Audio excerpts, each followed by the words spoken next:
Assalamualaikum warahmatullahi wabarakatuh. Nama saya Asfar Hazim bin Zaidi Aris. Saya dari session UKQF 2592 akan membentangkan tentang sejarah Al-Quran. Al-Quran adalah kalam dan wahyu Allah. Hal ini bertepatan dengan surah At-Taubah ayat ke-6 yang berbunyi, Wa in ahadum minal musyrikin astajaraka fa'ajirhu hatta yasma'a kalamallahi thumma ablighu ma'manah Zalika biannahum qawmun la ya'lamun. Yang bermaksud, dan jika seorang di antara orang-orang musyrikin itu meminta perlindungan kepadamu, maka lindungilah ia supaya ia sempat mendengar firman Allah.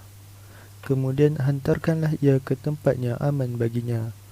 Demikian itu disebabkan mereka kaum yang tidak mengetahui. Surah At-Taubah ayat ke-6. Seterusnya, kitab suci bagi umat Islam, tidak ada keraguan di dalamnya. Hal ini terdapat di dalam surah Al-Baqarah ayat kedua, iaitu Zalikal kitabu la raib fihi hudal lil muttaqin.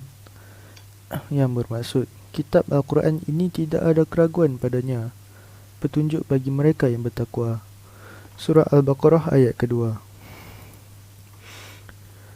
Seterusnya, sejarah Al-Quran. Al-Quran adalah kitab suci umat Islam yang disampaikan oleh Jibril AS kepada Nabi Muhammad SAW pada bulan Ramadan. Buktinya, Syahrul Ramadan alladhi unzila fihi al-Quran, yang bermaksud, beberapa hari yang ditentukan itu ialah bulan Ramadan, bulan yang di dalamnya diturunkan permulaan Al-Quran. Surah Al-Baqarah ayat ke-185. Al-Quran diturunkan dari Luh Mahfuz ke Baitul Izzah, langit dunia, pada malam Lailatul Qadar, iaitu bulan Ramadan.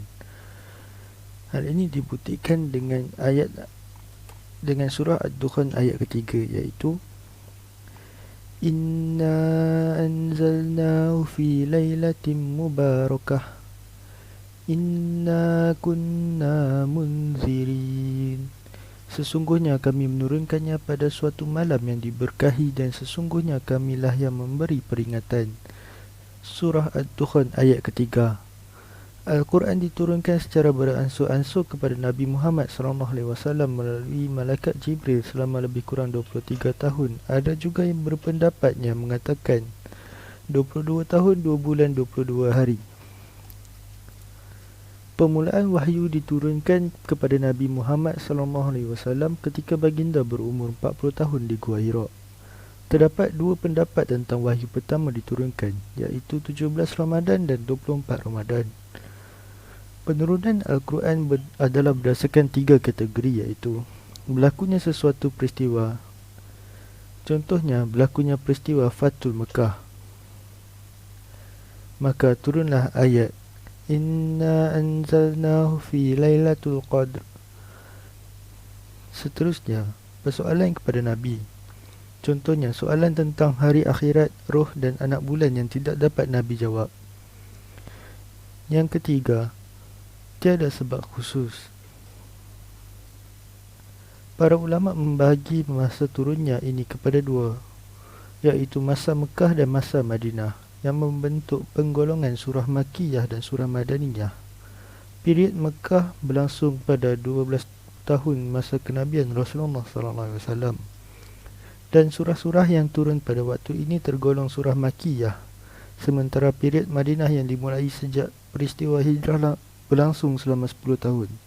Dan surah yang turun pada kurun waktu ini disebut surah Madaniyah. Selepas 23 tahun, maka sempurnalah penurunan Al-Quran kepada Nabi Muhammad SAW.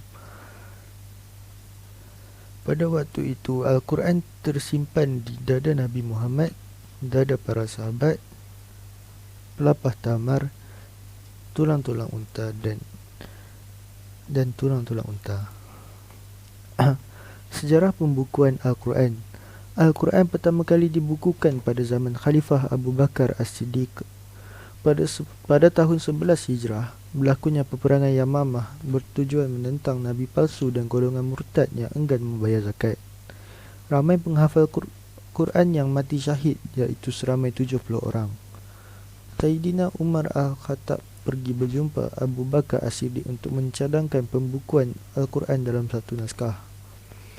Saidina Abu Bakar menghantar utusan untuk memanggil Zaid bin Thabit untuk mengetuai misi pembukuan Al-Quran. Semua tulisan yang ditulis pada pelepah tamar, kulit haiwan, tulang unta dan hafalan sahabat dikumpulkan. Misi ini memerlukan 2 orang saksi yang menyaksikan bahawa tulisan tersebut ditulis pada zaman Rasulullah. Seterusnya, Zaid bin Thabit menulis semula setiap perkataan dengan teliti dan menyelesaikan tugasan ini dengan jayanya. Mushaf yang telah disempurnakan oleh Zaid bin Thabit diserahkan kepada Abu Bakar As-Siddiq. Selepas kewafatan Abu Bakar As-Siddiq, mushaf ini bertukar tangan kepada Saidina Umar Al-Khattab. Setelah kewafatan Saidina Umar Al-Khattab, mushaf Al-Quran ini dijaga oleh Hafsah, iaitu anak Saidina Umar Al-Khattab. Sewaktu khalifah yang ketiga, iaitu Khalifah Uthman bin Affan, berlakunya satu ekspedisi pembukaan wilayah Armeniah dan Azerbaijan. Bertemulah Muslim daripada Syam, Iraq dan juga negara-negara lain, dan beliau melihat perselisihan di kalangan Muslim tentang cara pembacaan Al-Quran kerana disebabkan lughat Arab yang masing-masing. Hal ini kerana Al-Quran dahulunya diturunkan dengan 7 lughat yang berbeza. Khalifah Uthman mengambil keputusan untuk membentuk satu panitia Al-Quran yang dibentuk oleh pakar-pakar Al-Quran. Mereka mengambil keputusan untuk menulis semula Al-Quran dengan menggunakan satu lughat sahaja, iaitu lughat Quraisy. Selain itu,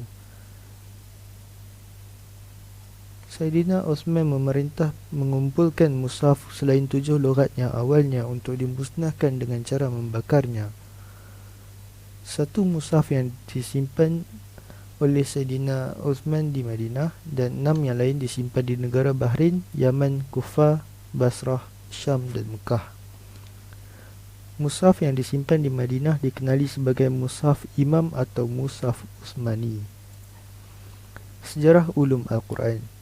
Di masa Ali terjadi perkembangan baru dalam ilmu Al-Quran.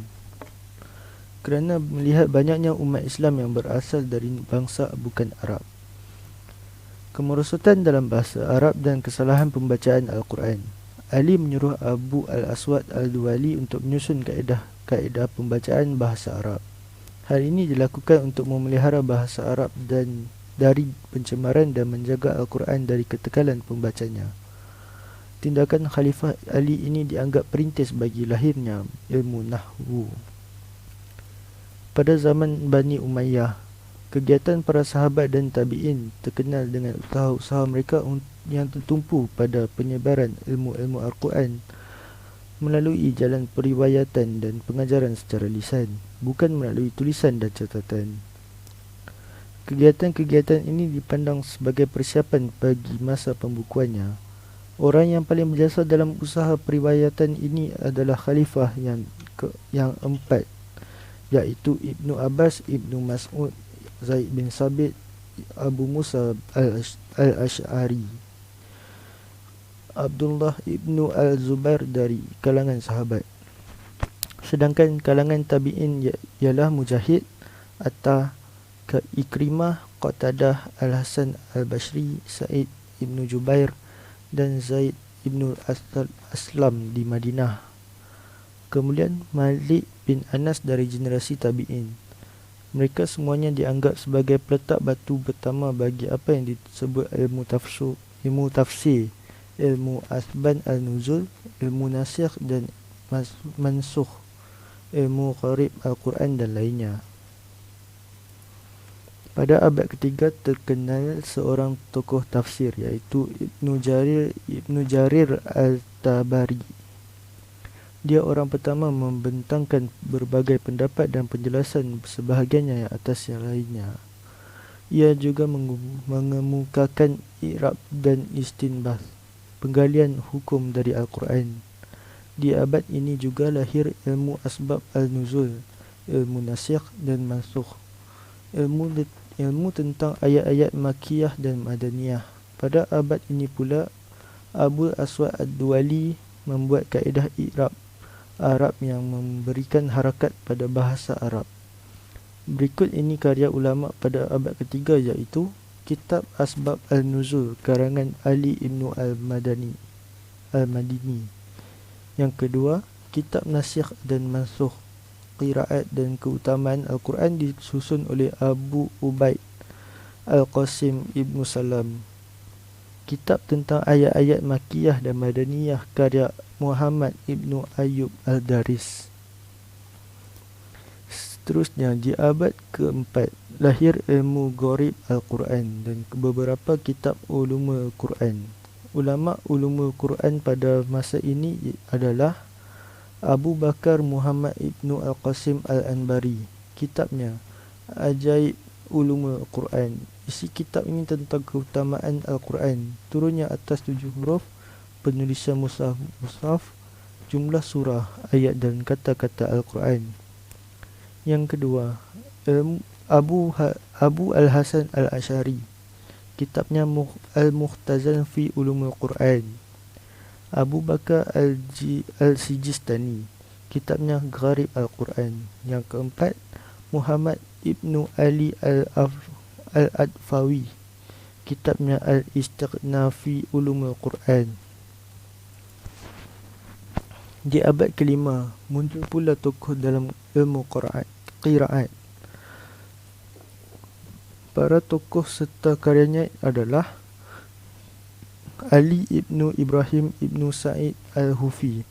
Kitabnya Al-Burhan fi Ulumul Quran dan I'rab Al-Quran.